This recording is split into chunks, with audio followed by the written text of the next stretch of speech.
le débat entre deux des talents offensifs les plus excitants du football mondial prend une nouvelle dimension. D'un côté, Lamine Yamal, prodige du FC Barcelona.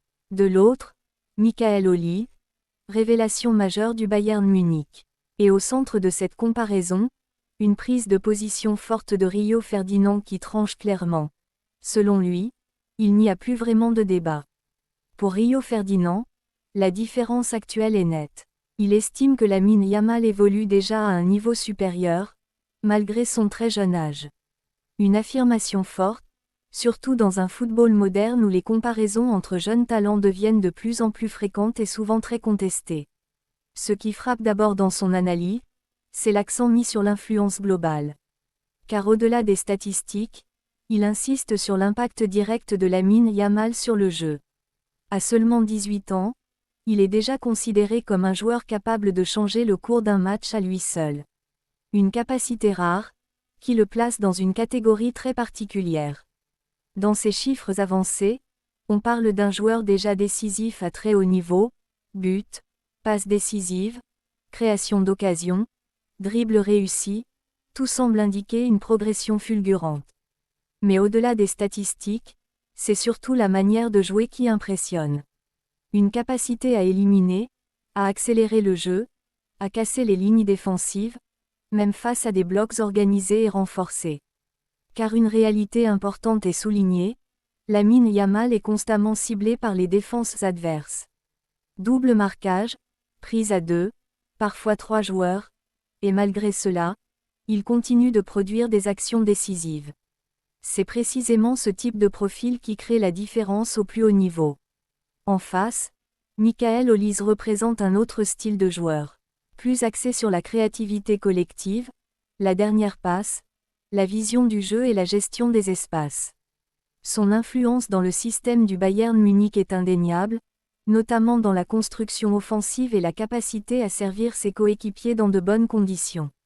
Rio Ferdinand reconnaît d'ailleurs la qualité de son jeu, en particulier dans les passes, les coups de pied arrêtés et la création d'opportunités. Mais selon lui, la différence principale réside dans le facteur décisif individuel. Là où Olise est un excellent créateur, Yamal serait déjà un joueur capable de décider seul d'un match. Cette distinction est importante dans le football moderne. Tous les grands joueurs ne jouent pas le même rôle. Certains sont des chefs d'orchestre, d'autres sont des finisseurs, d'autres encore sont des déstabilisateurs. Et dans cette grille de lecture, Lamine Yamal est vu comme un joueur capable de faire basculer un match sans dépendre du collectif. Cependant, ce type de comparaison reste toujours délicat, car le football ne se résume pas uniquement aux statistiques ou aux dribbles réussis. L'impact d'un joueur dépend aussi du système dans lequel il évolue, de ses responsabilités tactiques, et du style de son équipe. Le FC Barcelona et le Bayern Munich n'ont pas exactement les mêmes approches du jeu. Et cela influence forcément la manière dont les joueurs sont utilisés et évalués. Un joueur peut briller différemment selon le contexte. Mais une chose est difficile à ignorer, la précocité et la régularité de Lamine Yamal à ce niveau. Être déjà décisif dans des matchs de très haut niveau, sous pression constante, à un âge aussi jeune, reste exceptionnel. C'est ce qui alimente aujourd'hui les comparaisons avec certains des plus grands joueurs de l'histoire du Barça. Non pas pour dire qu'il a déjà atteint leur niveau, mais pour souligner une trajectoire qui semble hors norme. Alors, faut-il vraiment trancher ce débat? Ou simplement reconnaître que Michael Olise et Lamine Yamal incarnent deux formes différentes d'excellence? Le débat reste ouvert, mais une chose est sûre, le football mondial assiste à l'émergence de deux talents exceptionnels. Yeah.